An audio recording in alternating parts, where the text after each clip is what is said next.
There was one game, it's probably got different names, but on the playground we had printed the markings for netball, so there'd be a circle in the middle and lines.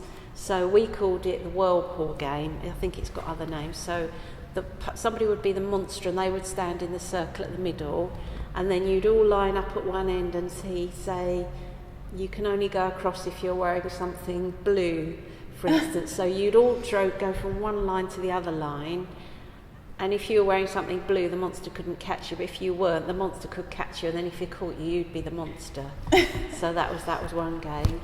There was a very sort of off-ground touch, which was, I can't even remember the rules, it was just called off-ground touch. I think you couldn't be caught if you were off the ground.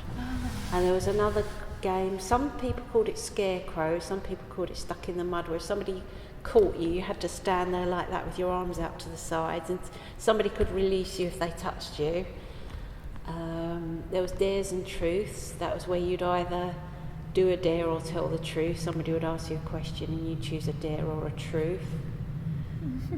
What else was there? When you say that the playground was divided into two, that's not just how not the kids divided. That was just how the themselves. kids organised themselves. Right, yeah. yeah. So I don't know. It's just an informal thing, and then we played using these markers. There wasn't really anything much in the way of play equipment. Yeah.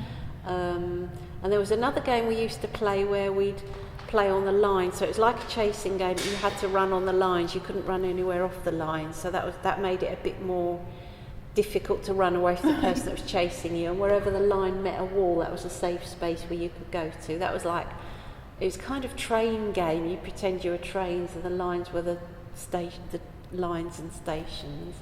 And then we'd use, there were a couple of wooden seats, and you'd use that as part of the game. Like, there was one game, I think we called it Cannibal Island, where you'd be on this seat and you pretend it was a boat, and then you were going to land on an island, and there's all be these savages and they try and catch you and eat you up or something.